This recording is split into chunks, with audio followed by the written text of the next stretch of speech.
যে আমাদের ফৌজদারি কার্যবিধি অনুযায়ী আদালতে হুলিয়া জারি করলো, হুলিয়া তারপর স্থাবর সম্পত্তি দখলের মাধ্যমে আটক করলো, অস্থাবর সম্পত্তি জব্দ করার মাধ্যমে আটক করলো। আটক তো করা হলো, সরকারি হেফাজতে জিনিসগুলো আছে। এখন ওই ব্যক্তি যখন চলে আসবে তখন কী পরিণতিটা দাঁড়াবে? ওই যে ব্যক্তি, যিনি ওই ব্যক্তিরা আছেন, যিনি যার সম্পত্তিটা ক্রোক করা হলো, উনি যদি 2 বছরের মধ্যে, মানে যখন থেকে এটা ক্রোকটা করবে, মানে ওই যে স্থাবর অস্থাবর সম্পত্তি আটক করলো, এই 2 বছরের মধ্যে উনি যদি আসতে পারেন এবং আদালতকে বোঝাতে পারেন যে উনি কেন হাজির ছিলেন এর কারণ দর্শাতে পারেন, তাহলে কি হবে? সেক্ষেত্রে আদালত সন্তুষ্টি সাপেক্ষে তাকে জিনিসগুলি ফেরত দিতে পারেন। অবশ্য ক্রোক করতে যে কয় টাকা খরচ হয়েছে এগুলি প্লাস মাইনাস করে।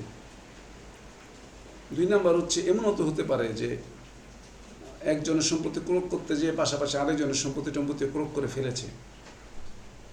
সেও যদি আদালতে এসে দাবি করতে পারে ক্রোক হওয়া 6 মাসের মধ্যে, যে আরে আসামি হচ্ছে করিম, আমি তো তার প্রতিবেশী রহিম, আপনি ওর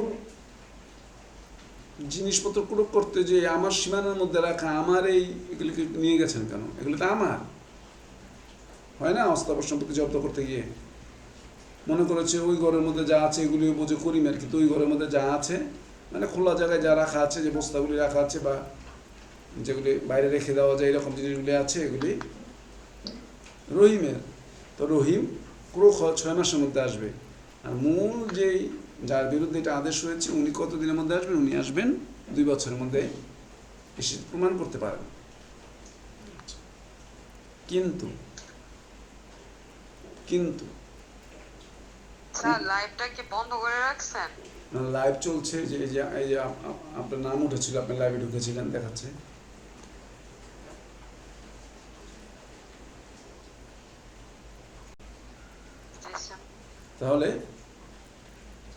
তাহলে আমরা বুঝতে পারলাম এর পজিশন কি, যে যার পছন্দ না হয় সে পুনরুদ্ধার করে রিভিশন দায়ের করে, উচ্চ আদালতে রিভিশন দায়ের করে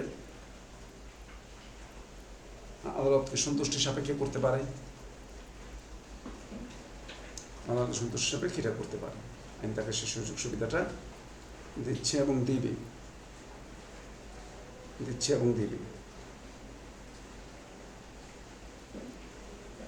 এরপর যে বিষয়টা আসে সেটা হচ্ছে, রিভিশনের পর কী হবে ওইটা আমাদের মুখ্য জিনিস না। আমাদের মেনলি জিজ্ঞেস করছে ক্রোক করলে পুনরুদ্ধার করবেন কীভাবে। যার সম্পত্তি ক্রোক হয়েছে সে 2 বছরের মধ্যে এসে যদি বোঝাতে পারে তাহলে সে তারটা ব্যাক পেয়ে গেল। আর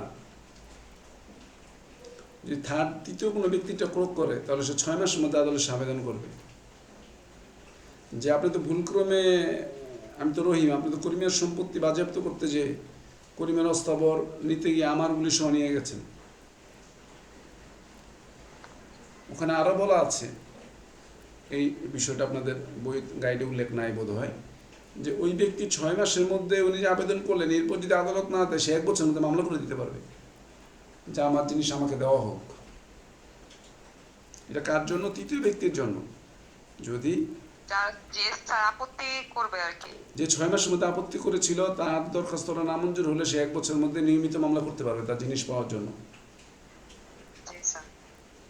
আর মূল যার বিরুদ্ধে ক্রোক করা হয়েছে ওনার টাইমিং হচ্ছে 2 বছর। হ্যাঁ, তবে এগুলোর মধ্যে যা ব্যয় হবে এটাকে মাইনাস করে দিতে হবে।